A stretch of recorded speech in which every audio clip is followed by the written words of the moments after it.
Have you ever felt your heart sink as you frantically search for a restroom, worried you won't make it in time? If you're over 60 and that urgent need to pee is stealing your confidence, your sleep, and your freedom, you're not alone.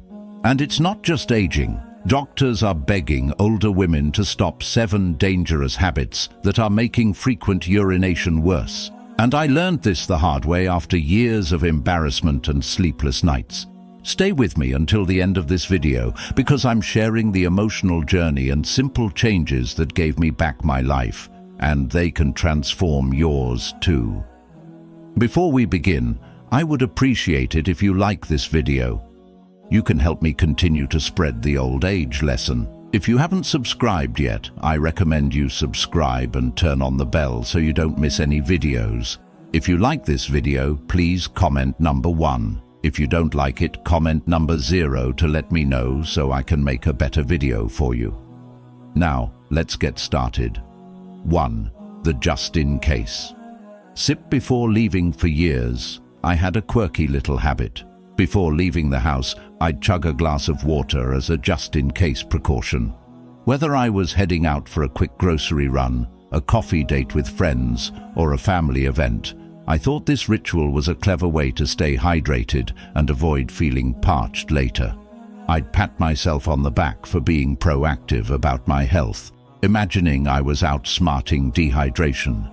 But without fail, within 20 to 30 minutes of leaving home, I'd find myself in a near panic, my bladder screaming for relief as I scanned the horizon for the nearest restroom. My heart would race, my palms would sweat, and I'd silently pray I'd make it to a bathroom in time. One particularly mortifying moment at a crowded festival where I had to weave through throngs of people to find a porta potty finally pushed me to seek answers.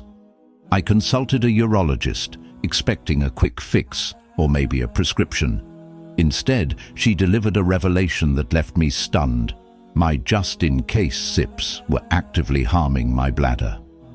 By drinking water when I wasn't thirsty, I was inadvertently training my bladder to signal urgency prematurely, like a fire alarm going off for no reason. This habit was overworking my bladder muscle, causing it to become hyperactive and less capable of holding urine effectively. Over time, this constant overstimulation could weaken bladder control, leading to more frequent urges and even accidental leaks. It was a vicious cycle I'd unknowingly created. The urologist explained that the bladder is a muscle that thrives on balance, not extremes.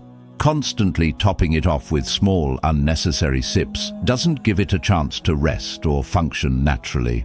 This can lead to a condition called overactive bladder, OAB, which affects millions of people and is characterized by sudden, uncontrollable urges to urinate. For me, the solution was surprisingly simple, but required a mindset shift. Only drink when you're genuinely thirsty. The body is remarkably good at signaling when it needs hydration, and overriding those signals with habitual sips can do more harm than good. What to do instead? Start your day with intentional hydration. Drink a full glass of water upon waking to kickstart your system and support your kidneys. Throughout the day, sip water slowly when you feel thirsty, rather than gulping large amounts out of habit. Before leaving the house, give your bladder a break by using the restroom and avoiding that just-in-case drink. If you're worried about staying hydrated during long outings, carry a small water bottle and take tiny sips only as needed. For longer trips, plan your route with restroom stops in mind to reduce anxiety. Since adopting these changes, I've experienced a newfound sense of freedom. I no longer spend my outings mentally mapping the nearest bathroom, and I can focus on enjoying the moment instead of dreading the next urge. 2. Late-night drinks that steal your sleep. I used to cherish my evening wind-down routine, curling up on the couch with a steaming mug of chamomile tea or a cool glass of water, binge-watching my favorite show or reading a good book. I thought these drinks were the epitome of self-care, soothing my mind and body after a long day. But then came the 3 a.m. wake-up calls, stumbling to the bathroom for the second or third time, groggy, frustrated, and unable to fall back asleep. Night after night, I'd wake up feeling defeated, my sleep fractured, and my energy sapped. I chalked it up to aging, assuming frequent nighttime bathroom trips, a condition called nocturia, were just an inevitable part of getting older. But when I mentioned this to my doctor during a routine checkup, she set me straight with a surprising truth. Drinking liquids after 7 p.m., even healthy options like herbal tea or water, can overwhelm your kidneys, especially as you age. Unlike in our younger years, when the kidneys slow down their filtration process at night to allow uninterrupted sleep, aging kidneys lose some of that efficiency. This means that any liquid consumed in the evening is more likely to pass through to the bladder quickly, waking you up with an urgent need to urinate. To make matters worse, beverages like tea, coffee, or even certain calming herbal blends like chamomile or peppermint can act as mild diuretics, stimulating the bladder and increasing urine production. My beloved chamomile tea, which I thought was helping me relax, was a culprit in my sleepless nights. The doctor also pointed out that frequent nighttime urination doesn't just disrupt sleep, it can contribute to fatigue, mood swings, and even a weakened immune system over time. For women, hormonal changes during menopause can exacerbate the issue by reducing bladder capacity and increasing sensitivity to fluids. Armed with this knowledge, I was determined to reclaim my restful nights. What to do instead? Stop consuming liquids at least 2 hours before bedtime to give your kidneys and bladder a chance to process fluids before you sleep. If you're craving something soothing in the evening, try hydrating earlier in the day with water-rich foods like cucumber, watermelon, or celery at dinner. These foods provide gentle hydration without flooding your system, as they release water slowly during digestion. If you must have a bedtime ritual, opt for a small non-diuretic beverage like a tiny sip of milk or a caffeine-free, non-herbal tea alternative, but keep it minimal. I also started keeping a small fan or white noise machine by my bed to drown out the temptation to focus on my bladder during quiet nights. Since making these changes, I've gone from multiple bathroom trips to sleeping through most nights, waking up refreshed and ready to tackle the day. If you are still watching this video and finding these lessons useful, please comment number 1 below to let me know that you are still watching this video with me. Thank you for your valuable time. 3. Sitting still for hours. After decades of hard work and constant movement, raising kids, managing a career, and keeping up with life's demands, I relished the chance to slow down in my later years. My favorite way to unwind was sinking into my plush armchair, knitting needles in hand as I binged entire seasons of my favorite shows or caught up on podcasts. Hours would slip by as I lost myself in stories or intricate stitch patterns, my body barely moving. I thought I was giving myself the rest I deserved, but my pelvic floor, the group of muscles that supports the bladder, uterus, and other pelvic organs, was paying a steep price for my sedentary habits. The wake-up call came during a friend's dinner party when a small, unexpected leak left me mortified and scrambling for an excuse to leave early. I couldn't understand why this was happening. I wasn't that old, and I'd never had issues before. A physical therapist specializing in pelvic health explained the problem. Prolonged sitting weakens the pelvic floor muscles, which are crucial for maintaining bladder control and preventing leaks. When you sit for hours without moving, these muscles become slack, losing their ability to contract and support the bladder effectively. Over time, this can lead to urinary urgency, incontinence, or even pelvic organ prolapse in severe cases.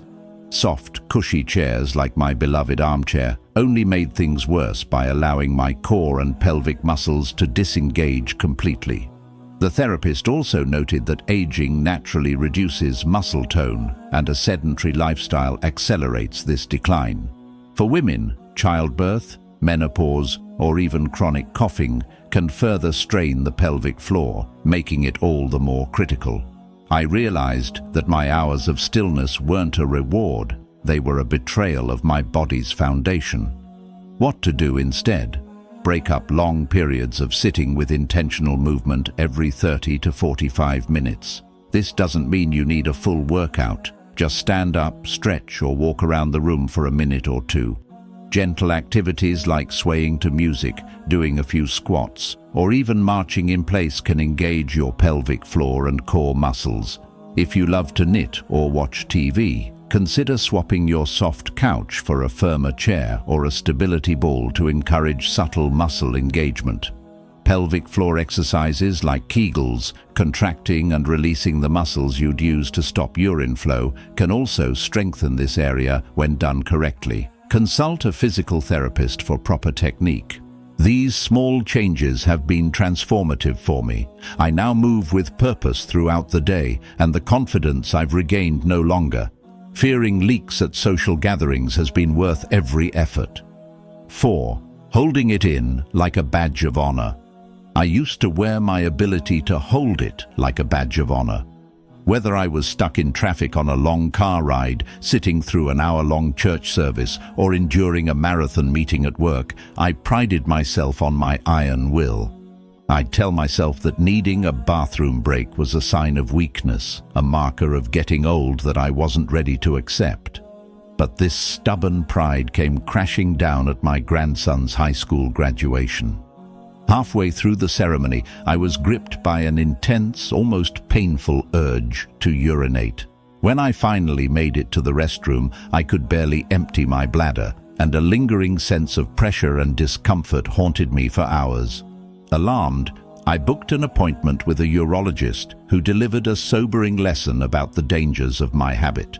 Holding in urine for extended periods stretches the bladder beyond its healthy capacity, weakening its muscle tone over time. This can lead to a host of problems: incomplete bladder emptying, urinary retention, increased risk of urinary tract infections, UTI, and even potential damage to the kidneys if the habit becomes chronic.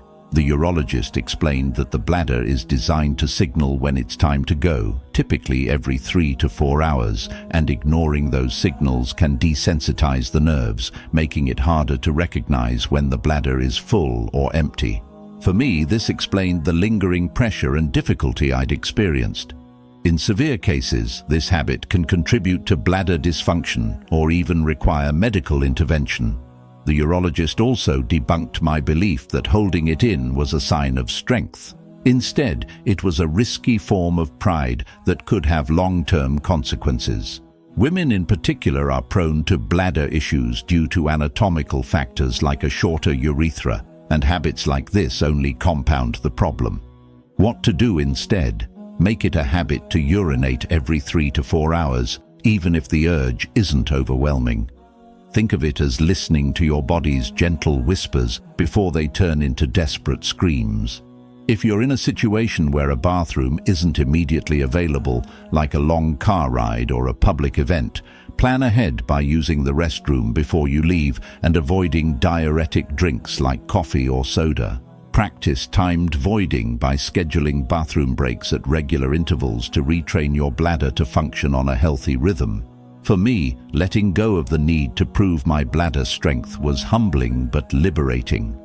I now prioritize my body's needs over my ego, and my bladder and dignity are all the better for it.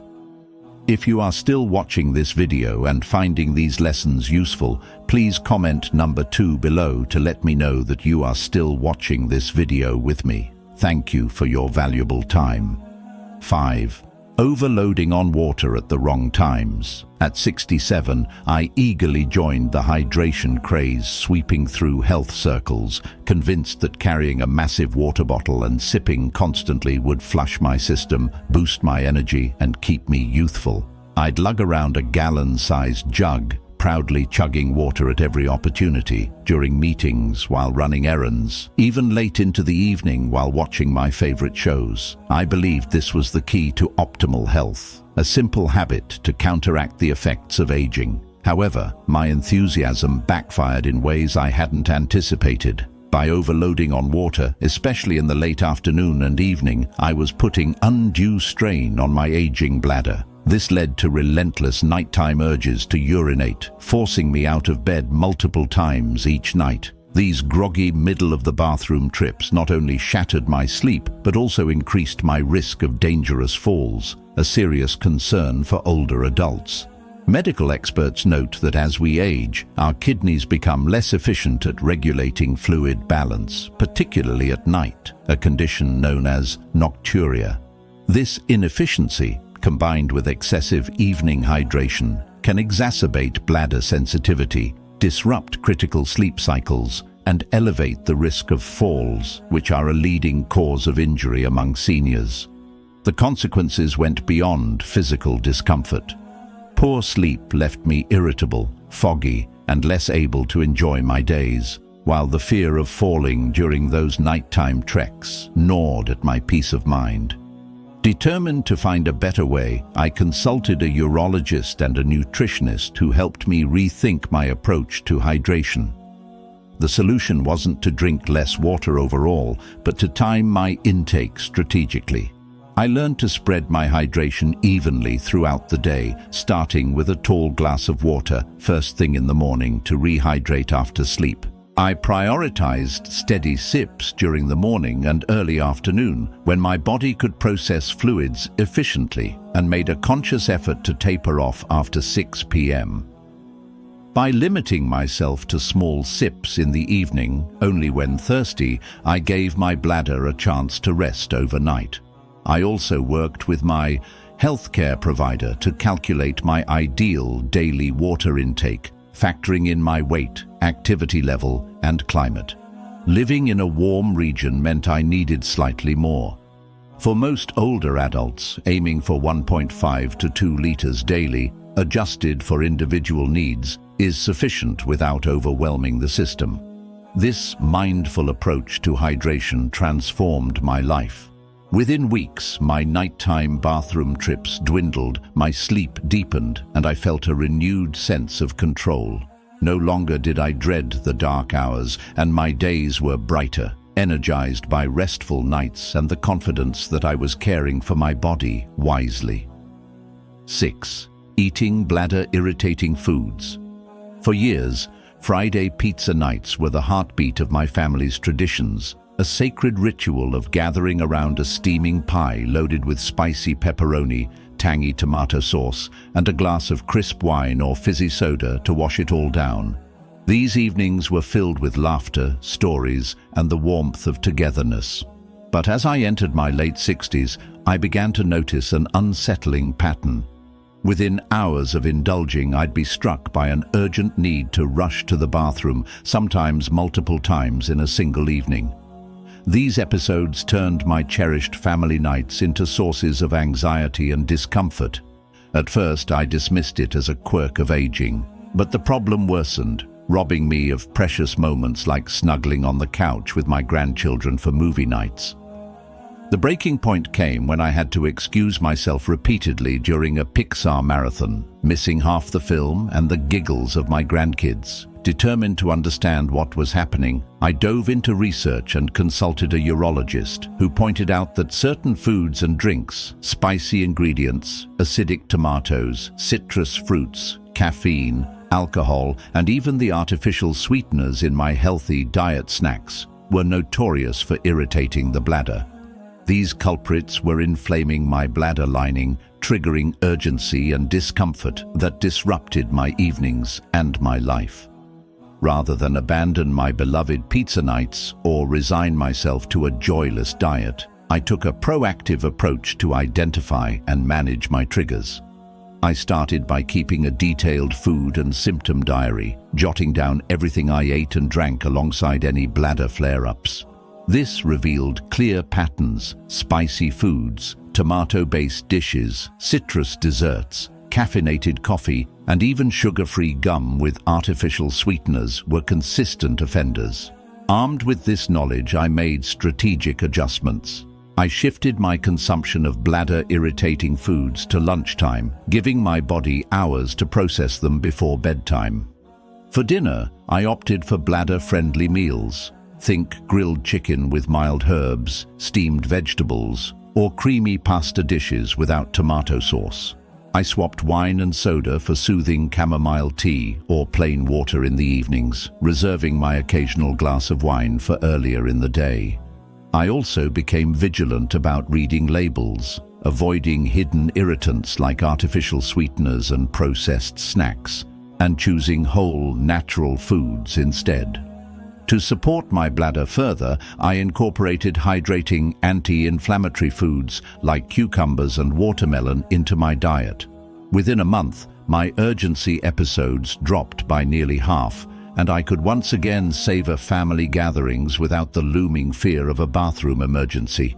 Movie nights with my grandkids were joyful again, filled with uninterrupted laughter and connection, proving that small, thoughtful changes could restore life's sweetest moments. If you are still watching this video and finding these lessons useful, please comment number 3 below to let me know that you are still watching this video with me. Thank you for your valuable time. 7. Ignoring your pelvic floor's cry for help. At 67, I experienced one of the most mortifying moments of my life, laughing heartily at a friend's joke in a crowded cafe, only to feel an unexpected leak that left me frozen with embarrassment. My first instinct was to retreat, avoiding social outings and resigning myself to the belief that incontinence was an unavoidable part of aging. I stocked up on absorbent pads, assuming they were my new normal. But everything changed when I sought help from a pelvic floor therapist who introduced me to the unsung hero of bladder health, the pelvic floor muscles. These muscles, which form a supportive hammock for the bladder, uterus, and other pelvic organs, naturally weaken over time due to factors like menopause, childbirth, weight gain, or simply the passage of years.